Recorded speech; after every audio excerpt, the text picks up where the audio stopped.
Vocês têm ideia? Tem alguma suspeita de qual teria sido o momento que foi feita a primeira cirurgia completa, assim, com cirurgião, com anestesista no mundo? Início do século XX, no caso. Aonde? Início do século XX. Início do século XX. Vamos ver. Negócio novo. Eu vou lhe dar uma informação que eu não sei se é verdadeira, tá? Mas pelo menos muitas pessoas acreditam como um problema de fé.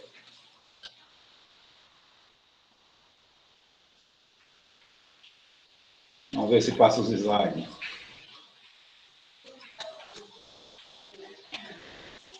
Vocês estão vendo os slides? Está no mesmo slide. A gente está vendo, mas não está passando. Não está passando, não está passando. Deixa eu parar para apresentar de novo. Alguma coisa está acontecendo que ele não está passando.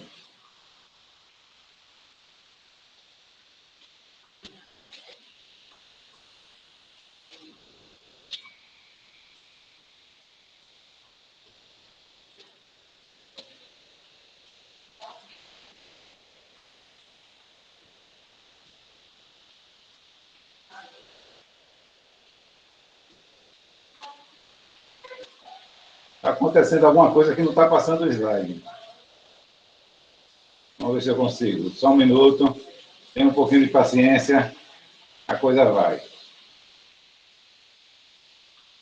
Pronto. Passou. Está passando. Bom, isso que vocês estão vendo, provavelmente, para aqueles que acreditam, que têm fé na Bíblia, foi a primeira cirurgia realizada na humanidade. Quando Deus colocou o homem no sono profundo, ou seja, fez uma anestesia, e a partir da retirada, ou se vocês quiserem chamar na exérese de uma costela, ele fez a mulher. Nada mais é do que uma descrição de uma cirurgia, concordam comigo? Uma cirurgia na qual houve um anestesista, houve a retirada de alguma porção do corpo humano, e mais do que isso, a reconstrução de outra. Então, a criação de Eva, a gente pode definir, pelo menos do ponto de vista filosófico, como se fosse a primeira cirurgia realizada no mundo. Ou seja, logo no começo, na gênese, né, da humanidade.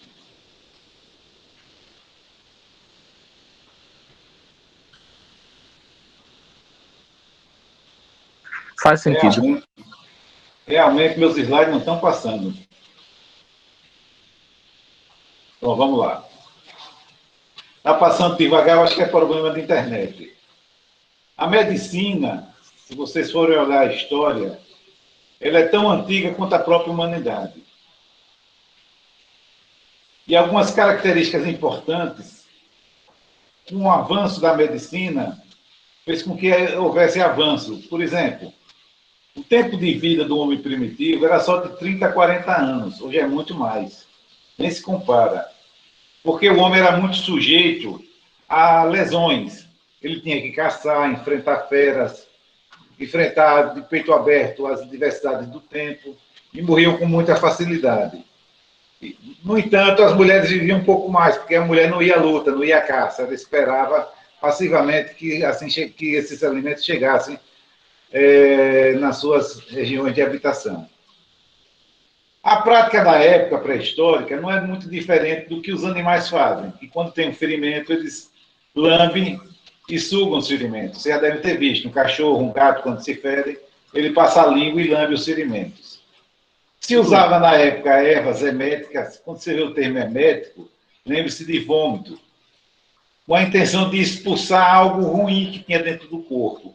Provavelmente um mau espírito, já que tudo é místico. E já se usava naquela época, foi. Professor, só uma observação, o senhor falou aí pelo slide, pelo menos foi o que eu entendi, que os homens viviam menos que as mulheres, mas aí no slide está dizendo que os homens viviam mais que as mulheres. Qual é a informação correta? É menos. Ah, então aí é menos, né? Eu estou vendo agora que realmente é errado. Eles viviam menos que as mulheres.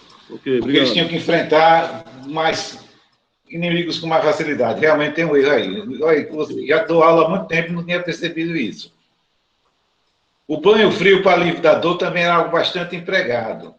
Ainda hoje, ele é usado na terapêutica quando tem, por exemplo, um trauma. Você coloca gelo no local que alivia. Inclusive, existem relatos até de colocação de gelo para se fazer incisão cirúrgica sem necessidade de anestesia local. Já se faz hoje em dia.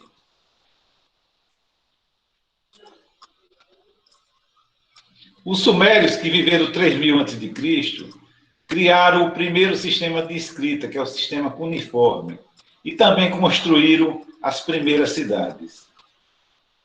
Assumindo aquele aspecto místico, sempre repetitivo, a medicina era exercida pelos sacerdotes. Os sacerdotes foram sujeitos que se apropriaram da ignorância do povo e, frente a fenômenos da natureza como tempestades,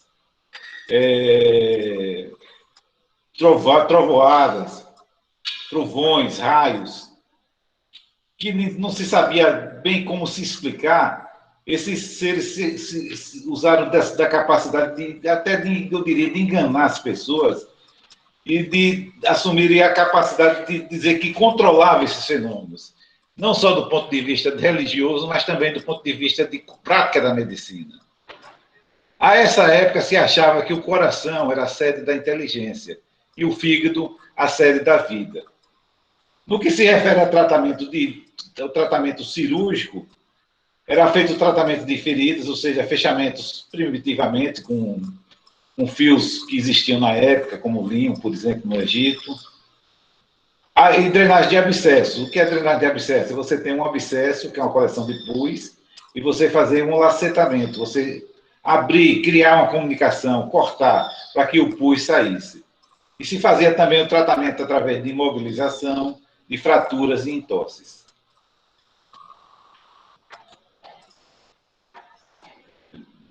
Do ponto de vista assim, de registro científico, em 1750 a.C., foi descoberto o Código de Hammurabi, que nada mais é do que uma coleção de leis que regula a prática médica na Babilônia.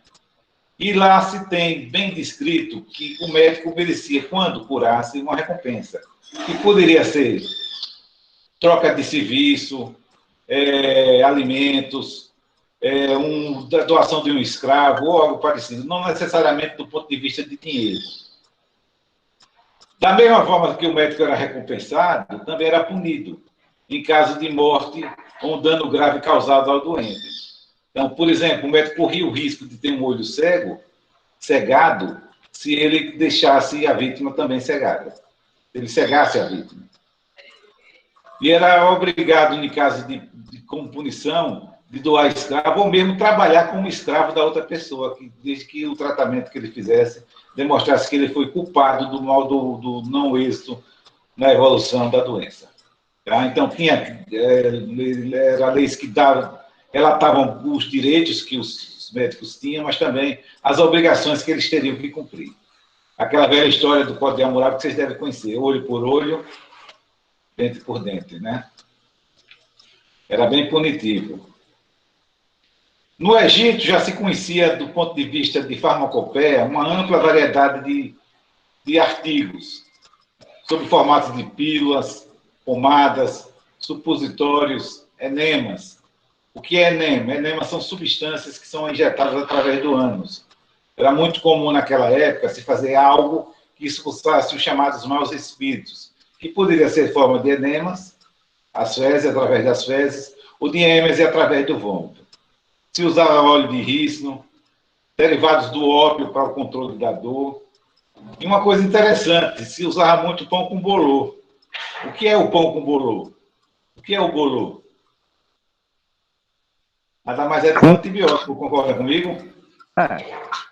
Então já se usava, mesmo sem se saber como, tá, o princípio do antibiótico, usando o pão com bolô. Se usava cobre, sal, ferro e carvão. E já existia métodos para o diagnóstico da gravidez.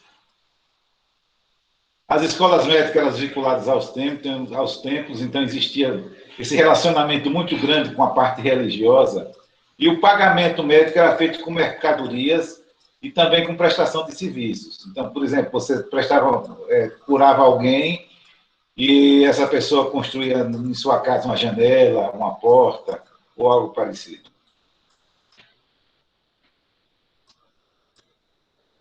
No Egito, na prática médica, já se fazia a palpação e também já se fazia um esboço da história clínica do paciente. Vocês faziam isso hoje mais modernamente, né?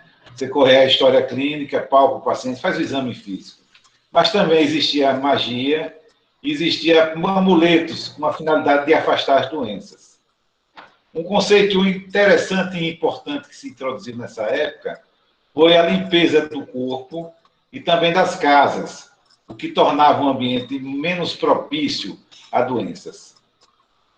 Os ossos fraturados eram colocados em tipóia para ficar imobilizado, se fazia a circuncisão, que é a cirurgia de fimose, se controlava a hemorragia através de colocação de compressas no local, ou mesmo de ferro quente, ou azeite fervente. Então, se pegava azeite fervente e se colocava na ferida para estancar o sangramento, algo bastante doloroso, uma vez que não existia anestesia. E no que se refere às mulheres, se fabricava também tampões para o uso durante o período menstrual. Então, se pensava não só na questão do aspecto de ficar toda molhada, com um pouco de higiene, mas também da questão da higiene, da limpeza dessas mulheres. A questão de religiosidade era uma coisa bastante inerente à prática médica.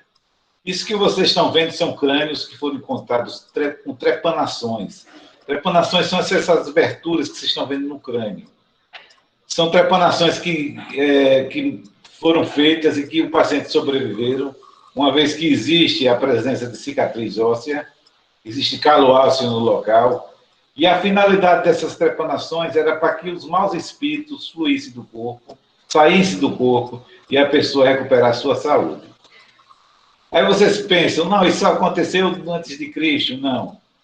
Essas duas gravuras que vocês estão vendo aí é um pouquinho mais para adiante, já é cerca de 1500, Idade Média, e vocês percebem pelo aspecto, pelo faces do paciente, que são pacientes que têm doença mental e que se empregava a trepanação com a mesma finalidade da Idade Antiga, para que os espíritos saíssem dos corpos e essas pessoas ficassem curadas. Absurdo, né?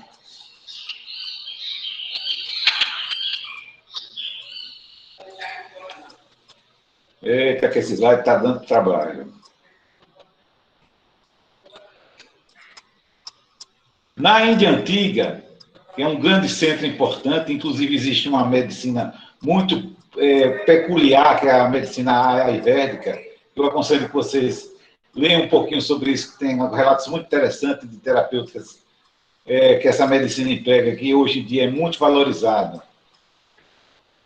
Os procedimentos tinham muito de questão, eram muito relacionados com magia e racionalidade, e sempre que a pessoa ficava doente, a possibilidade da pessoa ficar doente era advertida através de pressários.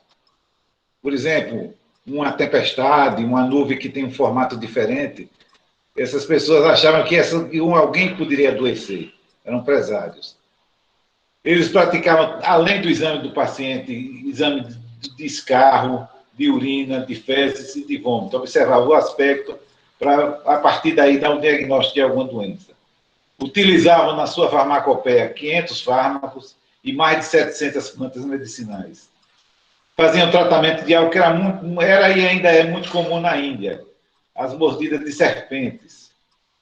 Como procedimento cirúrgico, eles praticavam as cesarianas, e um procedimento bastante comum e realizado em larga escala pelos hindus era a rinoplastia, ou seja, a plástica do nariz, uma vez que o crime de adultério e outras transgressões legais eram punidas com o arrancamento do nariz do indivíduo. Então, uma maneira de você não deixar a pessoa deformada era fazer plástica. E que é uma plástica ainda hoje muito difícil, a plástica do nariz. Michael Jackson que diga, né? A dificuldade que houve para voltar ao normal, que aliás não voltou ao normal. que é uma cirurgia extremamente difícil. Mas eles eram hábeis cirurgiões e faziam rinoplastias de boa qualidade. Eles tinham mais de 100 instrumentos cirúrgicos e com a característica que esses instrumentos cirúrgicos tinham sempre o formato do bico de um pássaro, como vocês podem ver aí. Vocês estão vendo aí um cirurgião famoso da Índia, um cirurgião hindu chamado Suruta, e ele está praticando, num ambiente doméstico, a realização de uma cirurgia de catarata. Então, você perceba que existe um cuidado com limpeza, a mulher está segurando água morna, ele está usando roupas limpas, no sentido de evitar, empiricamente, já que não se sabia o que era a infecção.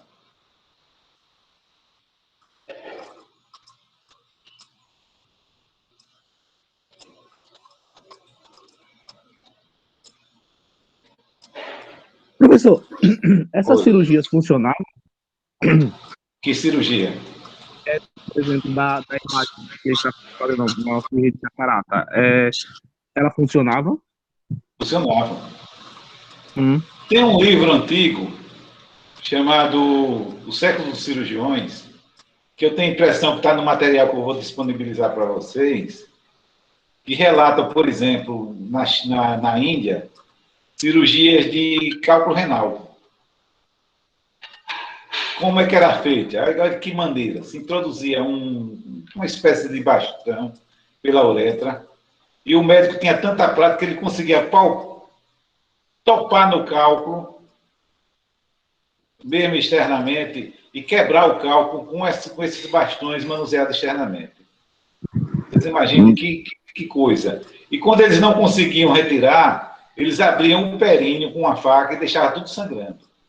Aí, detalhe, onde que era feito isso? Em feira, em barracas ao ar livre. Vocês imaginem que loucura, né? Pois é, não devia ser nada agradável para o paciente. Pois é, tudo sem anestesia. Pois é. Mas estou com dificuldade dos slides, os slides não estão passando.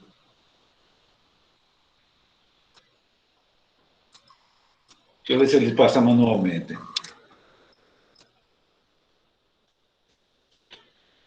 Não está passando os slides.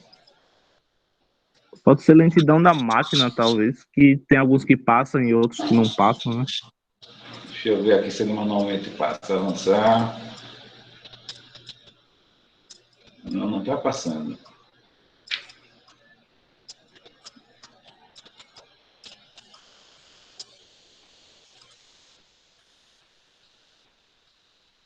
É como se tivesse travado. Vamos ver se passa agora. Pronto. Eu vou passar direto no slide, que eu acho que vai ficar mais fácil. Bom, avançando um pouquinho mais, a gente já chega na Grécia Antiga. E aí a gente sabe que eles tinham vários deuses, cada deus com uma característica diferente, com um poder diferente.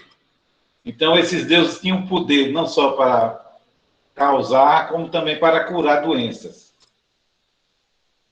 Então, se procurava saber, quando o paciente estava doente, qual foi a ofensa que foi feita aos deuses, para que se pudesse dedicar orações, preces e sacrifícios. Um dos mais importantes deuses da Grécia Antiga era e que tinham templos dedicados a ele para que se realizassem curas, eram os chamados templos de Esculápio. Esculápio é o deus da saúde. Ele é filho de uma mulher mortal com o deus do sol, Apolo. Os seus filhos, Macaon e Podalírio, foram os deuses protetores dos cirurgiões e dos médicos. E as filhas, Igés e Panaceias, foram deusas da saúde e dos remédios. Isso no século VI a.C. Então, esses santuários religiosos eram também banuários medicinais, e a gente pode considerá-los como se fossem os primeiros hospitais construído com a finalidade de curar doentes. Tá? Então, perceba que é uma família de médicos, né? Não só o Esculápio, como também seus filhos e suas filhas.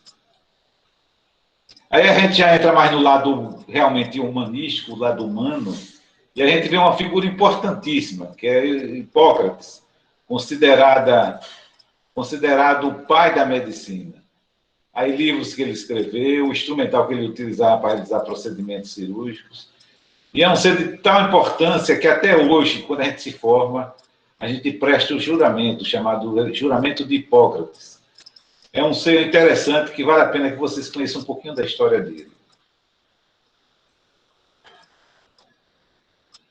Então, ele elaborou o Código de Conduta e Ética para Médico, que é representado através do juramento de Hipócrates, que todo médico é obrigado a proferir quando se forma. Ele é o inventor da medicina clínica, então ele colhia a história atual e passada do indivíduo. Ele também examinava de uma forma mais direta, ele encostava o ouvido no peito do paciente para escutar os ruídos do coração e os ruídos da respiração. Fazia a palpação, verificava a temperatura do paciente, analisava o pulso. Das mulheres, realizava exame vaginal com espéculo e também alinhava fraturas e corrigia deslocamentos da coluna. Porém, na Grécia Antiga, existia um conceito que atrapalhou muito a medicina ao longo do tempo. Era o chamado doutrina dos quatro humores. Se achava que nosso corpo humano, que o corpo humano fosse constituído de quatro humores: o sangue, o mucofleuma, bile amarela e a bile negra. E o equilíbrio desses humores é que promovia a saúde ou o desequilíbrio, a doença. Então, o organismo saudável era aquele que tinha harmonia entre os quatro humores. E a doença é quando existia um distúrbio desses fluidos no corpo. Então, esse conceito errôneo confundiu o raciocínio médico por séculos. Somente na Idade Moderna é que ele definitivamente caiu por terra e permitiu que a medicina avançasse. Porque tudo que não fosse explicado por isso não fazia parte da medicina. Então, é um conceito bastante difícil de ser entendido e aplicado. Na Roma Antiga, a medicina inicialmente era muito empírica e mágica. Aquela velha história, sempre tem a questão do sobrenatural na medicina. E mudou muito com a chegada dos médicos gregos a Roma. E quem podia, pegava um desses médicos gregos e o tinha em casa como o seu escravo particular. Ou seja, você tem um médico de cabeceira, com grande conhecimento da época. Da mesma forma, existiam os escravos médicos municipais e do Estado. Então, a medicina basicamente era exercida por gregos, e esses gregos, a princípio, escravos. O primeiro hospital para civis foi fundado em 394 em Roma. Galeno, esse é importantíssimo para a história da cirurgia em si. Ele nasceu em 129 e morreu em 200. Nasceu na Grécia e é considerado, depois de Hipócrates, o maior mestre de medicina da antiguidade. Ele fez vários estudos do esqueleto humano, descreveu o nervo glossofaringeu, a estrutura da medula espinhal e descobriu que os nervos nascem do sistema nervoso central. E dizia que o corpo não é mais que um instrumento da alma. Conceito que era apoiado pela Igreja Católica. Esse Galeno era famoso por ser, além de médicos dos soldados romanos, principalmente médico dos gladiadores. Então, ele tinha uma experiência, muito grande com ferimentos. E elaborou inúmeros instrumentos cirúrgicos.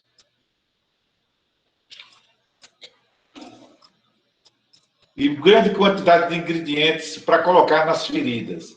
Ele escreveu 500 tratados, do qual o mais importante é o Aras Pávias. Porém, as ideias erradas que ele tinha relacionadas com os humores interromperam o progresso da medicina por 15 séculos. Você vê como a medicina parou por se acreditar em um conceito errado, ou seja, partir de um princípio que estava errado. Aqui algo que era muito comum para se divertir a população, pegar cristãos e colocava-se nas arenas para ser devorado por animais, e as que sobreviviam eram tratadas pelos médicos gregos, dos quais um deles era Galeno. Um fato importante na história da medicina foi devido a esse imperador, chamado Constantino, que viveu de 288 a 337 depois de Cristo. Alguém sabe a importância dele? Já viu falar de Constantino? O que foi que ele fez? Ninguém? Talvez Ele, o Tratado de ele, Constantinopla, se não me engano, que ele ele fez. liberou os cristãos da perseguição, que Roma era muito Exato. Isso. aversão ao E o cristianismo. interessante é que ele, como todo romano, ele tem aversão aos cristãos, mas devido à doença de um filho, ele procurou, através de todos os sábios da antiguidade, uma maneira de curá-lo, e aí fez convocação, vários sábios do mundo todo vieram para Roma, inclusive isso com sugestões absurdas de pegar, por exemplo, sangue de crianças inocentes, jogar numa piscina e fazer com que a criança mergulhasse nesse sangue. Ele seguiu o que estava mais próximo dele. A mulher de Constantino já praticava secretamente o cristianismo, que você sabe que era punido em Roma. Era jogado aos leões. E sugeriu que ele ouvisse um sábio cristão. E esse sábio receitou orações e, milagrosamente, a criança ficou curada. Ele aderiu ao cristianismo e isso marca uma mudança importante na história da humanidade. A partir desse momento, o mundo passou a ser cristão.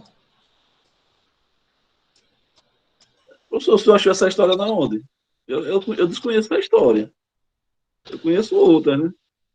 Qual é a história que você conhece? Eu conheço, bom, pelo menos é o que eu estudei no livro, que assim, Roma era muito aversa ao cristianismo, mas o cristianismo, apesar de ser perseguido, ele estava crescendo muito na população. Aí, como o senhor falou, a esposa dele praticava o cristianismo às escondidas. Aí tem uma história que fala que ele estava numa batalha, era a véspera de uma batalha, e ele viu em sonhos, ou ele viu uma nuvem com símbolo cristão. E como ele ganhou a batalha, ele pressupôs que tinha isso, mas ele nunca foi cristão, Ele apenas... Bom, a história que eu conheço é Gabriel, né? É o Hélito. Viu? A história que eu conheço é essa. A história que eu conheço é a história de que foi questões relacionadas com a saúde de um filho dele. Estava gravemente enfermo e por conta de ser curado com preces e orações, é que houve mudança. Só que houve uma extensão. Isso tudo em um abuso.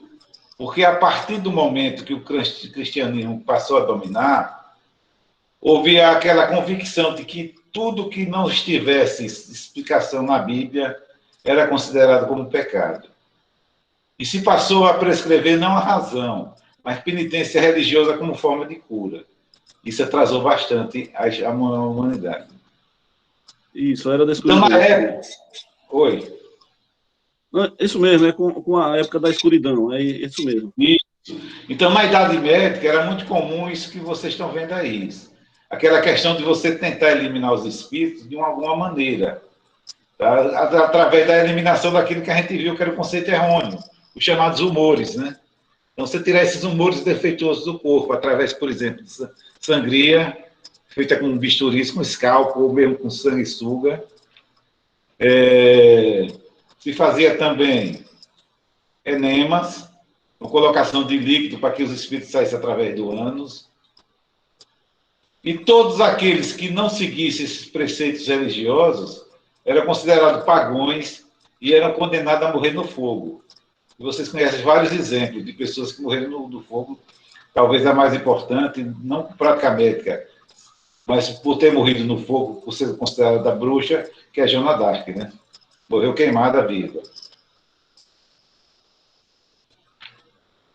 Com o aparecimento já no fim da Idade Média, começo da Idade Moderna, a gente tinha um cenário que era vivenciado por 3 profissionais. Surgiram as primeiras universidades, e com elas os primeiros médicos que se formaram no rigor científico da época. Existia uma classe que estudava muito, mas não tanto quanto o médico, que era o cirurgião. E aquele que não estudava muito, mas que tinha uma prática muito grande, que era o chamado cirurgião barbeiro. Então, o cirurgião barbeiro era aquele ser que ia de lugar em lugar, praticando atos pequenos, como drenagem de abscesso, mas principalmente fatos relacionados com a boca. extrações dentárias, drenagem de abscesso dentário, de tal sorte que eles são os pais naturais dos dentistas. E tinham esse nome de barbeiro porque também eles faziam barba e cabelo. Tá? Então, vários barbeiros da época eram grandes cirurgiões. Se vocês quiserem ver assim, um pouquinho da história do cirurgião barbeiro, tem um filme chamado Físico, não sei se vocês tiveram a oportunidade de assistir. Se tiverem a oportunidade de ler o livro é muito melhor, que é bem interessante. Aí vocês veem muito, principalmente no livro, de como era feita a prática do cirurgião barbeiro. O cirurgião barbeiro, do ponto de vista de ferimentos, ele lidava com ferimentos muito mais fáceis de se tratar do que os de hoje, porque praticamente só existia arma branca, faca, lança, flecha. Então, ferimentos, do ponto de vista de tratamento, mais tranquilo.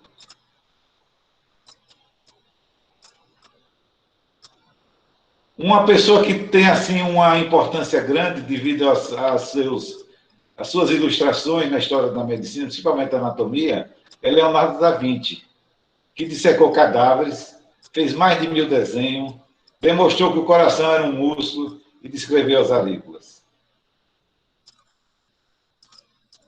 Porém, boa parte de sua obra é condenada, né, por ser atentar contra a religião devido a essa questão de se fazer necrópsia, de profanar o ser humano. Era proibido, do ponto de vista religioso, você fazer necrópsia. Então, se realizava naquela época muito estudo comparativo. Você fazia necrópsia de dissecções de porco, de cavalo, de boi, de gato, e se tentar comparar com o ser humano.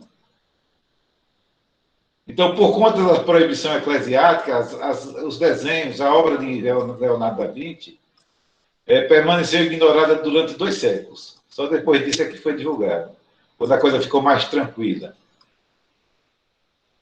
Mas o grande anatomista é André Vesalius. É o fundador da anatomia moderna. Ele substituiu a anatomia livresca dos seguidores de Galeno, que era muito baseada em comparativos. Ele passou a ser um cara que era perfeccionista no que se refere à anatomia humana. A sua obra máxima é chamada de Humani Corpore Fabrica.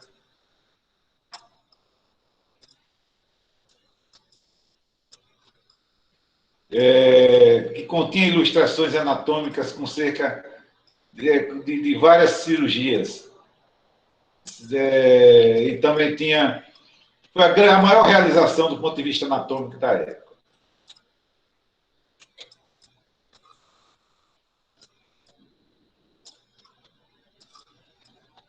Aqui tem outra ilustração de Vesalius, com um braço, um membro superior dissecado, mas ele também fazia estudos de intestino, inclusive nas academias. Vocês podem ver na ilustração que ele está demonstrando a anatomia do intestino para pessoas circunstantes, provavelmente estudantes.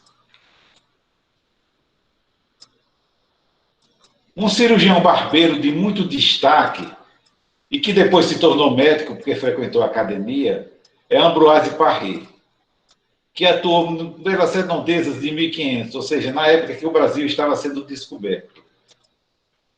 E a grande contribuição de Ambroise Paré é de ter substituído o uso corriqueiro da época de ferro em brasa e azeite fervendo para parar o sangramento pela aplicação de ligaduras feitas com fios de sutura em vasos sangrantes.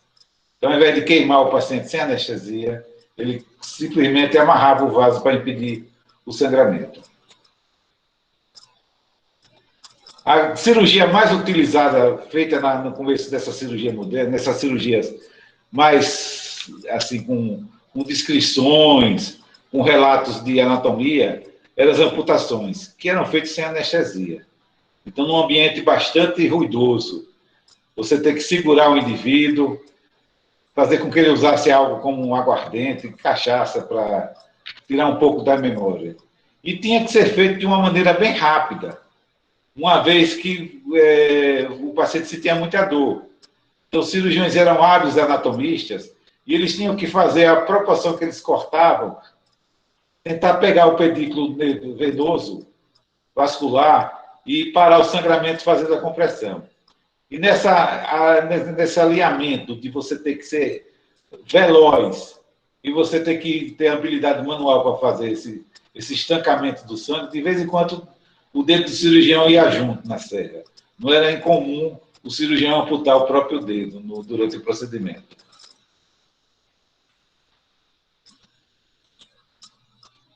Então, a prática era feita basicamente, não existia muitos hospitais na época, praticamente não existia. Então, o habitual era que o médico fizesse o tratamento na própria casa do paciente. E às vezes até era melhor, porque os hospitais não eram um ambiente muito salubre. Era um ambiente que tinha muita contaminação e a casa costumava ser mais limpa e o resultado, principalmente de procedimentos cirúrgicos, eram melhores quando realizados em casa. Essa é uma ilustração bastante interessante.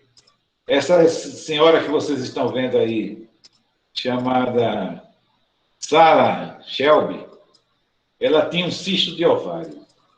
O que é o cisto? É uma tumoração do ovário que tinha uma quantidade imensa de litros e litros de líquido.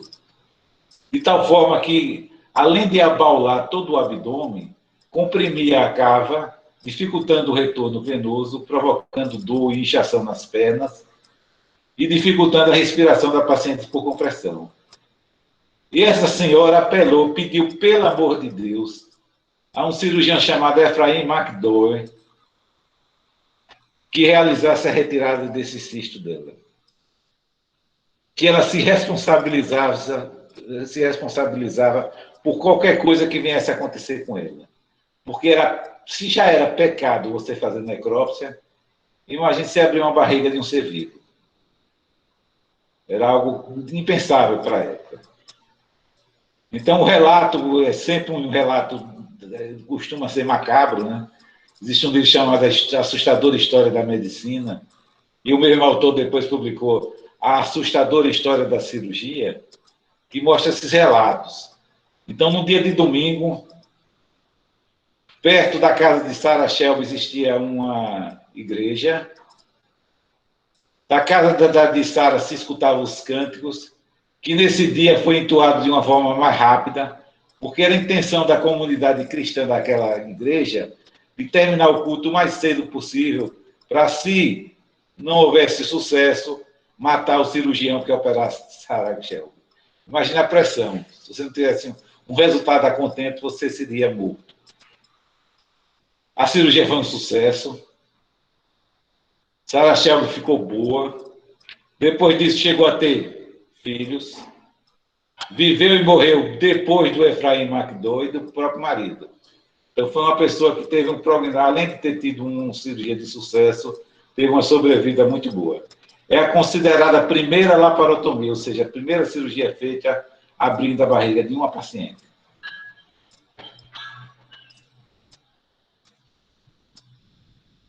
Essa sala ainda é preservada, arrumada da maneira que vocês estão vendo. É o museu. Ela é considerada dessa maneira,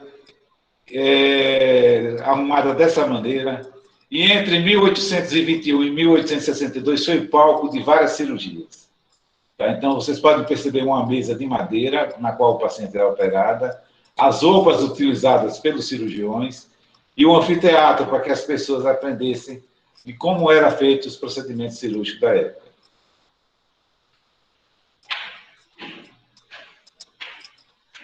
E nesses ambientes que você tinha, além da equipe cirúrgica, muita gente, principalmente para aprender, a pergunta que se fazia é como você pode manter a sala sem contaminação, sem germe, com tanta gente. Isso no século XIX já se pensava dessa maneira. E principalmente levando-se em consideração que o conceito que se tinha é que o cirurgião era tanto melhor quanto mais sujo fosse seu fraque. Porque isso demonstrava que ele, sendo sujo, ele tinha muito paciente e operava muito. É um conceito bem interessante, né? Quanto mais sujo, melhor era o cirurgião. Nesse hospital, o maior e ainda hoje um dos maiores da Europa, no século XIX, deu-se um fato bastante importante para a história da medicina. Esse obstetra, chefe da clínica chamado Samuel Weiss, que viveu de 1818 a 1865, ele constatou algo interessante. A dúvida e a pergunta que ele procurava responder era: por que os partos realizados por médicos e por estudantes tinham um resultado pior do que aqueles feitos por parteira? Algo estava errado. Como é que você estuda e tem algo pior? Então, essas mulheres padeciam de infecções graves e morriam. E ele começou a estudar o motivo. Será devido às cores das paredes das salas? A posição de janela e entrada do ar? Afinal, mau ar, malária. Não se tinha conhecimento de micro-organismo, então tudo se pensava. Será que quando morria alguém, que os padres vinham fazer extrema-unção, tocando sinos e lançando incenso no ambiente, aquele cheiro e o ruído fazia com que as parturientes se impressionassem e viessem a morrer de infecção? Então ele começou a tirar tudo que é hipótese. E por acaso, o que acontece? Um colega de Samuel Weiss, ao realizar uma necrópsia, ele se corta. E por meio desse ferimento, vem a ter uma infecção séria, semelhante àquelas apresentadas pelas parturientes, e morre. E ele, opa, está aí. Os estudantes e os médicos, quando fazem necrópsia, eles saem direto das salas de necrópsia para as salas de parto. E ele passou a obrigar, olha, a partir desse momento, todo mundo que assim proceder terá que lavar as mãos. Então, o ato de lavar a mão foi suficiente para que diminuísse consideravelmente a incidência de infecção puerperal. Quando ele divulga isso, que é considerado como o quê? Um louco. Tá doido? Como é que se lavar a mão vai diminuir? Isso tem nada a ver. Só depois de muito e muito tempo, o louco tinha razão. E, na verdade, ele é reverenciado até hoje como o salvador de mulheres. O médico que introduziu algo e que nessa pandemia a gente sabe da importância, importantíssima. O ato de se lavar as mãos. Algo importantíssimo para evitar a infecção cirúrgica.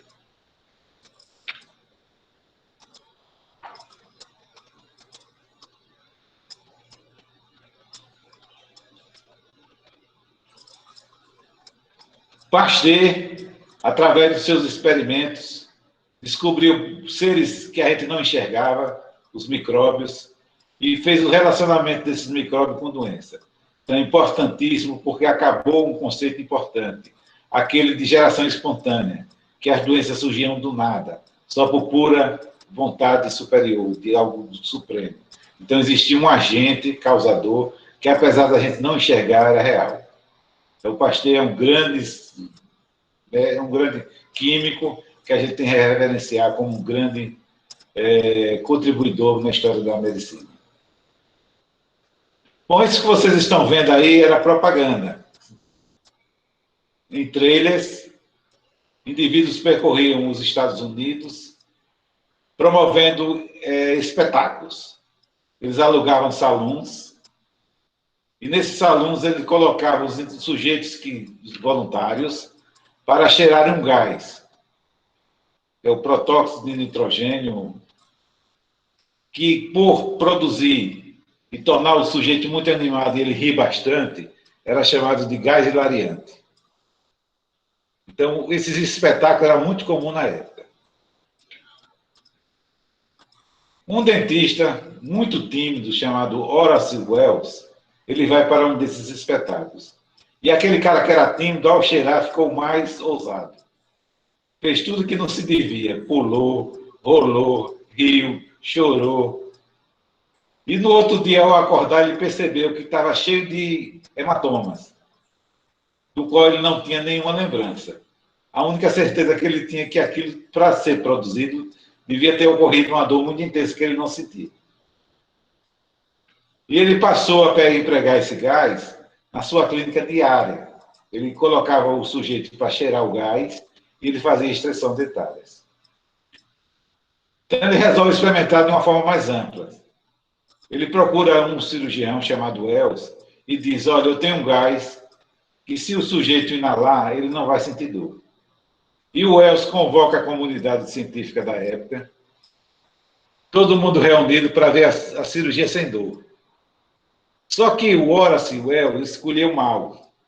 Ele escolheu um indivíduo que era gordo, e se sabe que a difusão do óxido nitroso pelo sangue não é boa no paciente que tem gordura, e além disso era alcoólatra, e tinha dificuldade de metabolização do anestésico. E no meio da cirurgia você se acorda, na verdade roncou, provavelmente no sentido de dor, mas isso foi suficiente para que todo mundo que estava presente no hospital se manifestasse de uma forma ruidosa, com vaia, com grito, com apupos. E aquele indivíduo tímido, reservado, apesar de continuar prescrevendo para seus pacientes o gás, veio a morrer de suicídio. E há quem atribua esse suicídio a esse fato que aconteceu na vida dele, da humilhação que ele foi obrigado a fazer essa exibição pública. Um outro dentista, chamado Morton, cerca de um ano depois, praticamente na mesma data, ele procura o mesmo cirurgião, Warren, no mesmo hospital, na cidade de Boston, no Hospital General de Massachusetts, no dia 16 de 10 de 1846, ontem. Essa data é a data do anestesista, 16 de novembro. É onde se comemora o dia do anestesista. Então, ele propõe o mesmo experimento feito anteriormente por Wells, com uma diferença. Ele consultou um químico chamado Jackson, que sugeriu a ele que, ao invés do óxido nitroso, ele utilizasse o éter, que era mais fácil de manusear. E assim ele faz. Então, está toda a comunidade científica toda reunida, ansiosa pela vaia, tentando mais gente para dar uma vaia maior. O Wells, como todo cirurgião, apressado, impaciente porque Morton não chegava, estava fazendo ajuste na máscara para colocar de uma forma mais adequada do paciente. E o paciente que tinha um tumor de pescoço para ser operado, já tinha sido providenciado que o imobilizasse. E o Morton chega todo apressado, cheguei! Tá? E ajusta a máscara, coloca o anestésico, e se vê que ali mudou tudo. Ali foi o passo que revolucionou toda a história da medicina do ponto de vista cirúrgico. A primeira cirurgia realmente feita sem dor. Pública. Não foi a primeira no mundo, a primeira pública. Dois paradoxos assim, interessantes. Primeiro, essa mudança de se passar a se operar sem dor, e a outra que perdura até hoje também. A anestesista só chega atrasada, é histórico. É desde a... Então, se o procedimento foi um sucesso, e a partir daí se passou a utilizar corriqueiramente. Uma curiosidade, a segunda anestesia feita com éter, o paciente morreu. Ainda bem que não foi a primeira, né? Senão até hoje, talvez a gente não anestesiasse o paciente.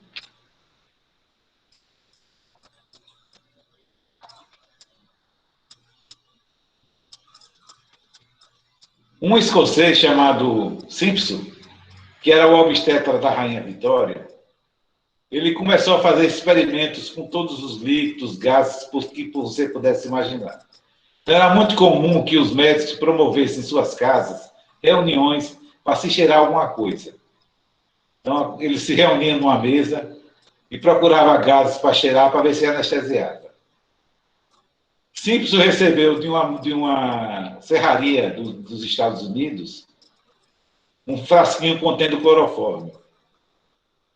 Uma quantidade pequena, mas que foi suficiente para que todo mundo que estivesse na mesa dormisse o melhor sono da vida. Todo mundo se acordou no outro dia sem saber o que tinha acontecido. E ele ficou impressionado com o poder de sono desse clorofórmio. e já queria aplicar no outro dia, só que ele não tinha cloroforme. Ele importa dos Estados Unidos para a Escócia, chega o cloroforme, ele faz o experimento e se viu que era um anestésico realmente melhor do que o éter. E aí um fato importante aconteceu para a história da cirurgia. A rainha Vitória, que já era mãe, a rainha do maior império do mundo, no qual o sol nunca se punha, por tal extensão desse território, ela estava para parir. E também, apesar de ser a chefe da igreja anglicana, ela não queria sentir dor. Porque, do ponto de vista religioso, o que é que diz Gênesis? Que a mulher pecou por oferecer a maçã a Adão, e por conta disso parirá com dor, pisará na cabeça da serpente, e a serpente morderá o calcanhar da mulher. E ela resolve não ter dor. E Simpson providencia para que isso ocorresse, e ela tem um parto sem dor. Ora, se a rainha peca, por que qualquer cidadão comum não pode pecar? Então, não precisava de propaganda melhor para anestesia do que isso. A rainha Vitória ter sido anestesiada com sucesso. O filho que ela teve desse parto apresentou depois anemia, aquela anemia hemolítica que a família britânica tinha. Mas não tinha nem como se atribuir isso ao cloroforme, não tinha mesmo, tá? Se fosse algo que acontecesse de uma forma mais cedo, que provavelmente teriam feito esse relacionamento.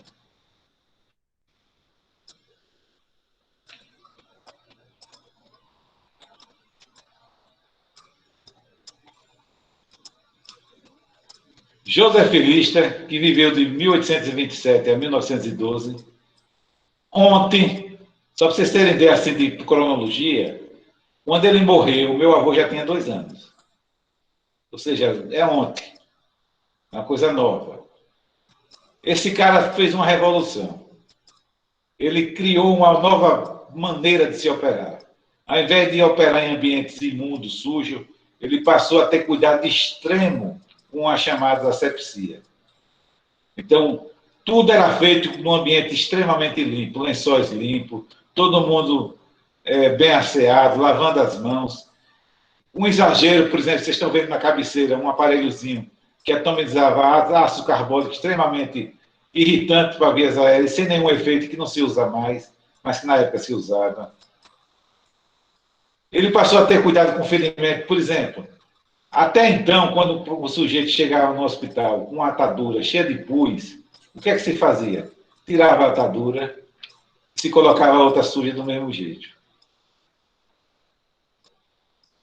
Então, se aproveitava, não se lavava. Então, ele resolve fazer um experimento clínico, operar indivíduos, fazer amputações em salas convencionais da época suja, com salas preparadas por ele, limpa, e se viu que os pacientes operados numa sala séptica apresentavam uma sobrevida muito melhor. E isso mudou a história do procedimento cirúrgico, que passou a ser feito preferencialmente em locais limpos.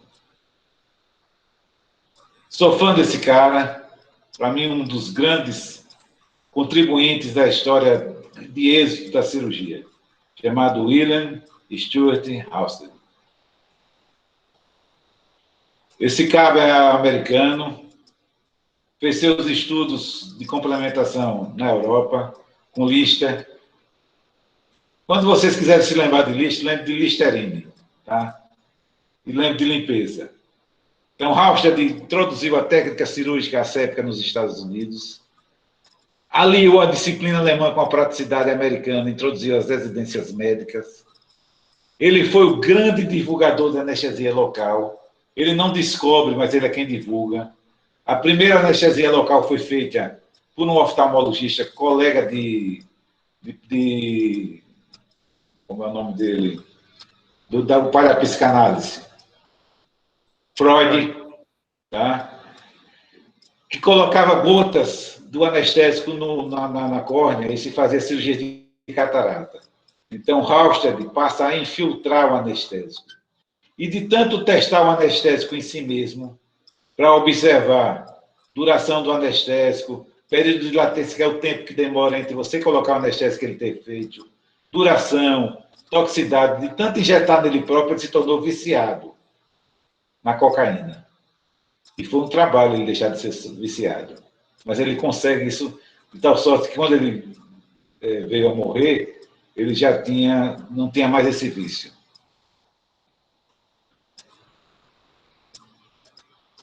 Quando ele morreu, 3 anos depois, meu pai nasceu. Você vê que é muito cedo, muito pouco tempo na história da medicina moderna. A grande contribuição de Halsted, além de ter feito vários instrumentos cirúrgicos, várias técnicas cirúrgicas, não ser realmente inovador, não ser realmente... Só para vocês terem ideia, naquele filme, como é o nome do filme? O nome agora fugiu.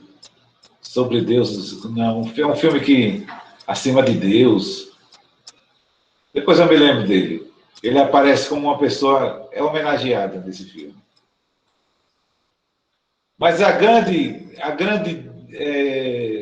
tchan em relação ao Halsted é que a enfermeira, que era instrumentadora da equipe dele, chamada Caroline Hampton, ela tinha hipersensibilidade ao ácido carbônico, que era o antisséptico da época. Ela usava e abria feridas nas mãos, no antebraço. E aí vem um dilema. O que fazer? Relegar isso? Não precisa fazer. Mas como eu, que estudei com Lister, que a limpeza era algo obrigatório, não posso fazer isso. Colocar ela para fora da equipe, surgiu uma terceira via. Ele encomenda a um ser chamado Goodyear. Havendo falar de Goodyear? Todo mundo sabe que relaciona Goodyear com pneu, né? Então, uma luva de borracha. E pela primeira vez no mundo, se utilizou durante um procedimento cirúrgico uma luva. E Halsted foi além disso, viu? A luva, ela além de proteger quem opera, ela também protege o indivíduo que está sendo operado. Então, passou a usar sistematicamente a luva no procedimento cirúrgico. Com o advento da anestesia, o cirurgião passou a ter mais tempo para operar. De tal sorte que a cirurgia deixou de ser um mero ligação de coisas sem muito nexo, só baseado na anatomia, para ser algo relacionado com a fisiologia. Esse indivíduo que vocês estão vendo, chamado Birholt, a especialidade dele era estômago. Tá? Então, ele fazia retirada de tumores de estômago, e a maneira de reconstruir, ele bolou 2 maneiras diferentes. Uma, a área era retirada e o estômago era emendado diretamente com o duodeno, uma cirurgia chamada Birholt 1. E a outra, ele fechava o duodeno e fazia uma alça do intestino depois da região e fazia anastomose lateral dessa alça com o terminal do estômago. Só que depois se viu, por exemplo, que nesse tipo de cirurgia, o conteúdo biliopancreático que é introduzido no duodeno, ele se misturava na alça antes de chegar no estômago, e quando quando o conteúdo chegava no estômago, ele passava e ficava dentro do estômago. E o paciente tinha o que se chama de gastrite alcalina. A bile irritava o estômago. Tá? Só para ilustrar a questão de fisiologia. Então, um outro cirurgião, chamado Emile Roux, ele bolou essa técnica. Ao invés de ligar diretamente, ele cortou antes de chegar no estômago a alça, tá? E emendou lateralmente a alça que deveria ir para o estômago, na parte mais posterior do intestino, formando um Y, chamado Y de Roux. Ou seja, o conteúdo biliopancreático ficou longe e não voltava para o estômago. A questão de filosofia de adaptação, que só foi possível graças a você ter tempo de fazer a coisa mais delicadamente, perder tempo e experimentar em animais para fazer a coisa correta. Uma das cirurgias mais realizadas no mundo é a apendicite. Depois leiam o que está escrito aí, tá? Só para homenagear alguma coisinha de quem foi que fez as primeiras anestesias, ou as primeiras apendicectomias. Da mesma forma que outra cirurgia bastante empregada é a colecistectomia. E aí estão 2 cirurgiões importantes nesses 2 procedimentos. Bom, mais modernamente, aqui a gente já avançou para 1912, tá? Vendo um anfiteatro já mais moderno, onde você vê que os cirurgiões já estão paramentados de uma forma mais limpa, usam gorro na cabeça, luva, mas ainda não usa máscara. Isso só foi introduzido bem depois. E esse mais moderno, o centro cirúrgico de hoje, onde existe todo um aparato de proteção. Você tem roupas estéreis que são colocadas em cima da sua roupa, equipamentos os mais modernos, equipamentos de segurança para evitar que o paciente venha a ter um destino ruim. Enfim, todo um arsenal visando você ter menos complicações, menos infecção. A cirurgia hoje não é obrigatoriamente, obedece àquele conceito antigo que se dizia grandes cirurgiões, grandes cisões, grandes cirurgiões. Então, ela hoje é feita de uma forma minimamente invasiva. Aí vocês estão vendo cirurgias feitas através de furos, a chamada videolaparoscopia. Aí estou eu operando. Essa é a minha última cirurgia feita já há uns 3, 4 anos, eu não opero mais. Tá? Essa foi a minha última cirurgia feita. E mais modernamente, aqui em Aracaju não é exceção à regra, se opera à distância. Não precisa nem o cirurgião estar presente na sala. Você pode operar à distância, através do uso de robô. Eu vou fazer uma pergunta a vocês para ver se vocês me respondem. Eu poderia operar com robô um paciente que estivesse em Marte, por exemplo? Não. Não. Não, Só se falar com ele também. No futuro vai poder, professor. Só se os braços do robô também foi.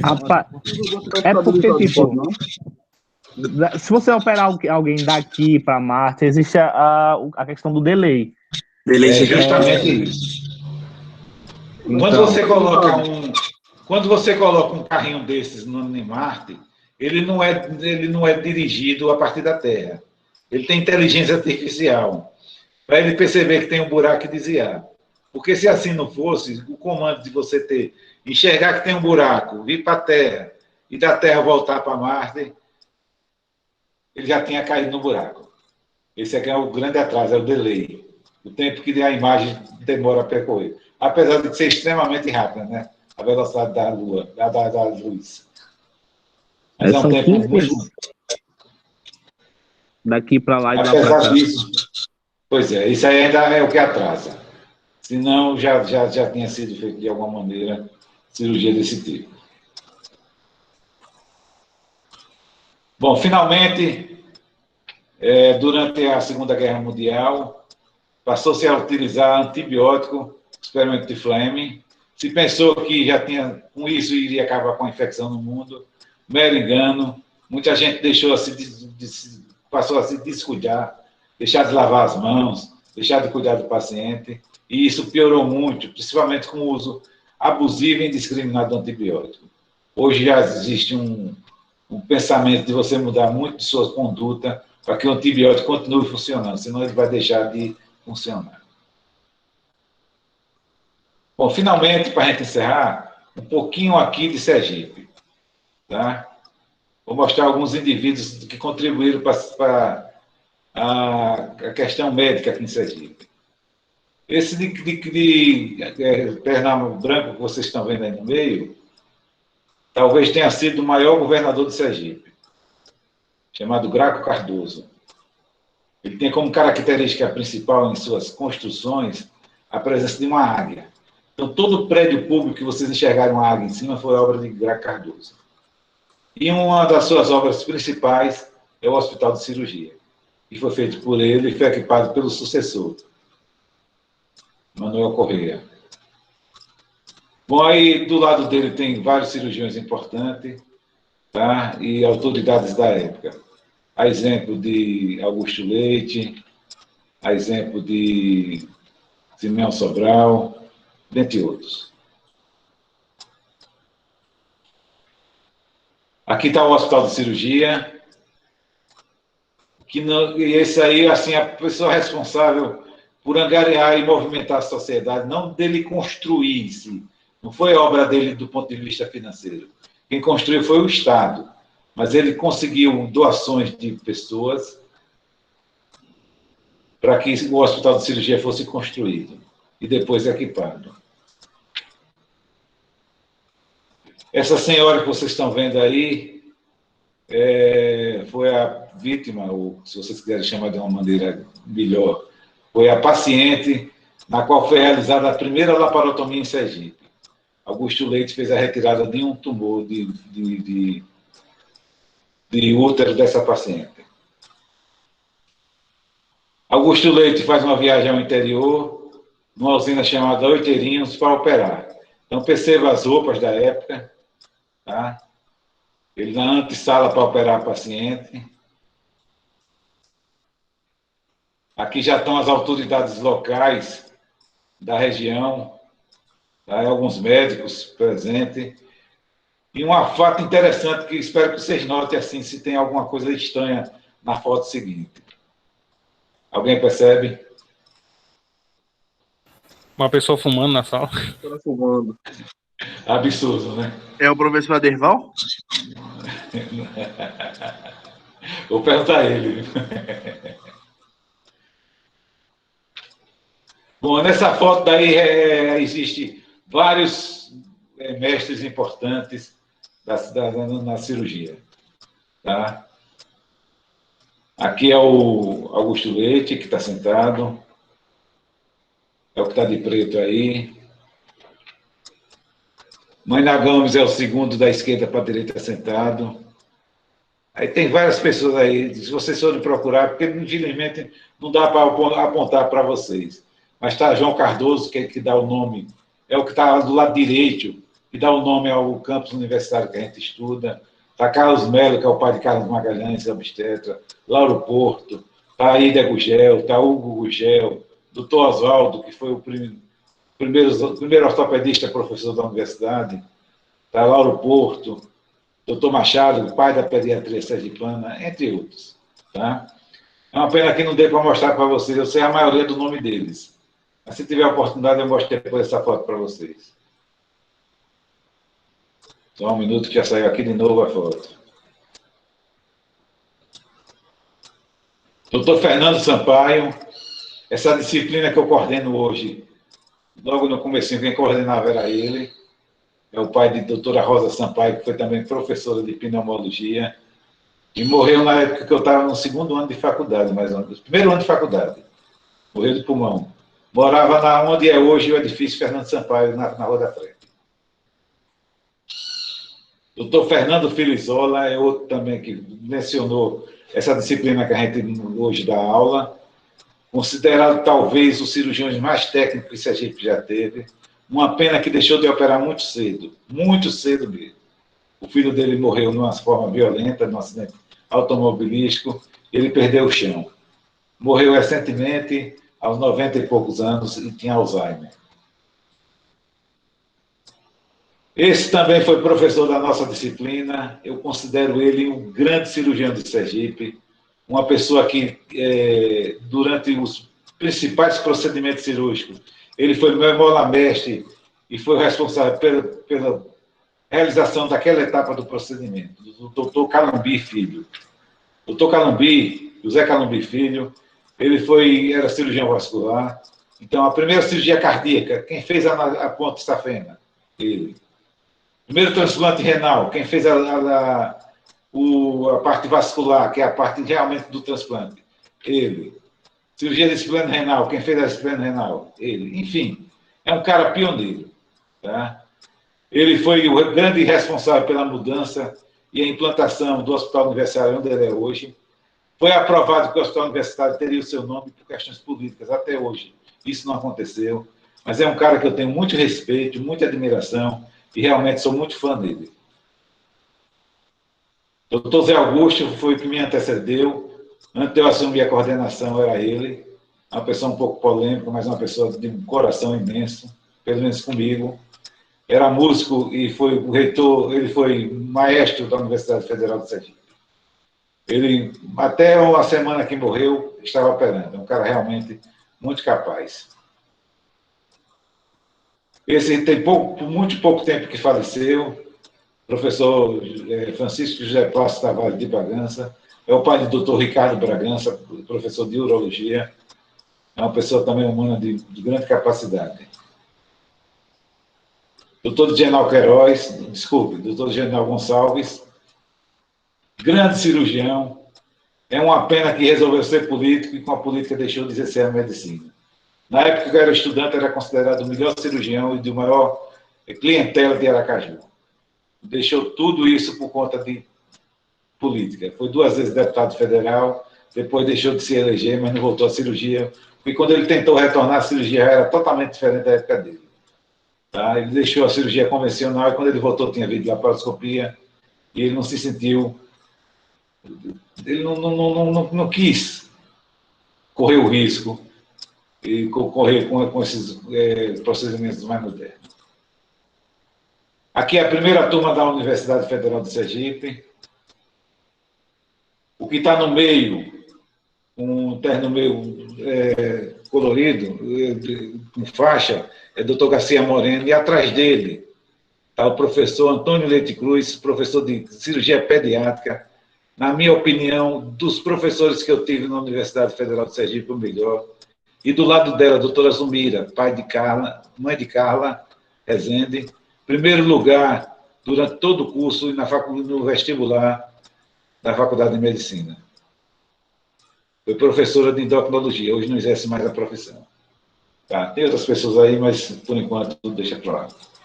Tá? Eu vou passar para vocês depois a aula e ela se segue falando um pouquinho de centro cirúrgico. Eu não quis tirar para ser algo que vocês, se quiserem ver um pouquinho do que é um centro cirúrgico, vocês adentram por essa aula adiante.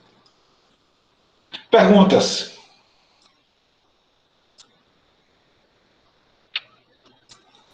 Professor Arão aqui.